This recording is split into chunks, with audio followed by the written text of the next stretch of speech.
Bonjour et bienvenue sur 01net TV, une nouvelle édition de 01 Drive. Vous êtes en train de vous dire que je vais vous présenter le Volkswagen Tiguan. Pas du tout, puisqu'il y a bien une nouveauté sur cette édition. Et on la voit ici inscrite sur la portière, peut-être quelque chose que vous n'avez pas encore vu, en tout cas en vidéo. Il s'agit du tout nouvel autoradio de Pioneer qui est compatible Android Auto et CarPlay. On va passer à l'intérieur du véhicule pour découvrir tout ça.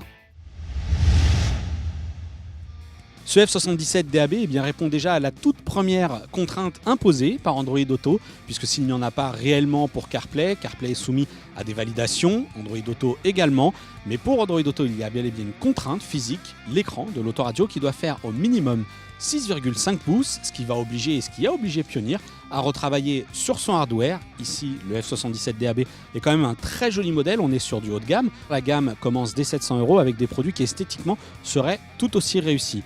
Android Auto comme CarPlay fonctionne toujours via une interface filaire. Il faut brancher son smartphone au port micro USB pour les modèles Android et au port Lightning pour CarPlay. On va surtout s'intéresser à l'interface d'Android Auto puisque CarPlay, on vous en a déjà parlé sur 01net TV.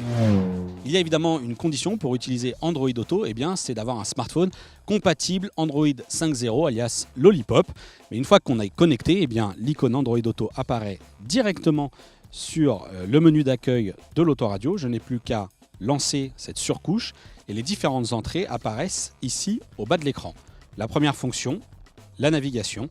Directement, je bascule sur l'interface de Google Maps avec la possibilité de rechercher une adresse directement à la voix, mais aussi des points d'intérêt. Ça fonctionne plutôt bien. Une fois que ce système utilise la connexion data du téléphone, on peut trouver tous ces magasins les plus proches, la boulangerie, pourquoi pas le magasin Castorama, et bien évidemment toutes vos adresses. Deuxième interface, toutes les fonctions de téléphonie, appeler un contact, mais aussi dicter des SMS, recevoir des SMS. Là encore, comme sur CarPlay, il n'est absolument pas possible de visualiser tout ce qui est message. Le but de cette interface Android Auto, c'est d'offrir des fonctions pratiques au volant, mais sans jamais perturber le conducteur. Donc vous pourrez tout à fait dicter un message, mais vous ne le verrez pas à l'écran. Le système se charge de vous le lire à voix haute, afin que vous puissiez le valider avant de l'envoyer définitivement à votre contact. Voici votre SMS à l'attention de Jessica. Rendez-vous au tennis à 18 h. Voulez-vous l'envoyer ?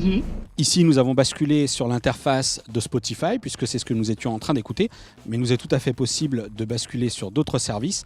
Pourquoi pas TuneIn Radio ou encore Google Play Music. Cette fois-ci, pour ce dernier service, l'autoradio ira puiser directement dans la mémoire du smartphone toute votre audiothèque qui est disponible et vous pourrez donc écouter directement la musique en passant par le port USB, ce qui évite notamment la perte de qualité qu'on peut avoir avec du Bluetooth. Android Auto propose forcément la recherche vocale sur toutes ces interfaces, navigation, téléphonie et aussi multimédia. On retrouve ici en haut à droite de l'écran le fameux petit icône de micro. J'ai juste à appuyer et dire « Écoutez Kavinsky ». D'accord.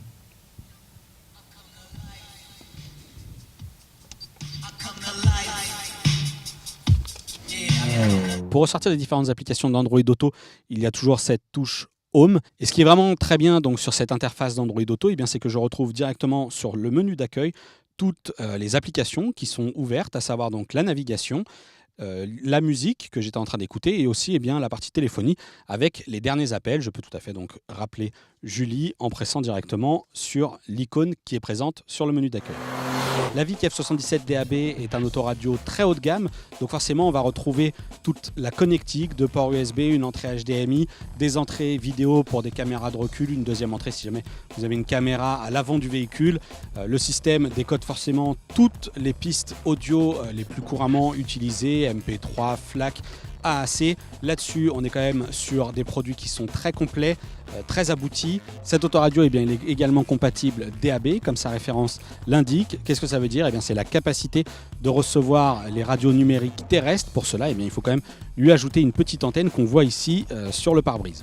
Si jamais vous avez l'impression qu'Android Auto, un peu comme CarPlay dans une de nos précédentes critiques, ça n'apporte pas grand chose pour l'instant, sachez que la véritable motivation, la véritable ligne de conduite pour ces autoradios, c'est de tout miser sur la sécurité, de limiter les interactions entre le conducteur et l'écran. Donc tout se fait par la voix, on l'a vu, ça fonctionne plutôt bien, l'interface est plutôt réactive. Pour notre avis sur Apple CarPlay, on va vous renvoyer au test du SPH DA120, mais ce système il est compatible avec les deux univers, avec une nouveauté toutefois, puisque CarPlay accueille désormais la compatibilité avec Apple Music. Voilà donc ce qu'on peut vous dire sur cette autoradio Android Auto et CarPlay. Ce qui est sûr, c'est que cette surcouche Google n'a rien à envier à celle d'Apple. Ce qui tranchera, c'est le smartphone que vous posséderez. Si c'est un Android, vous irez vers de l'Android Auto. Si c'est un Apple, ce sera CarPlay. Il ne me reste plus qu'à vous donner rendez-vous pour une prochaine édition de 01 Drive sur 01net TV.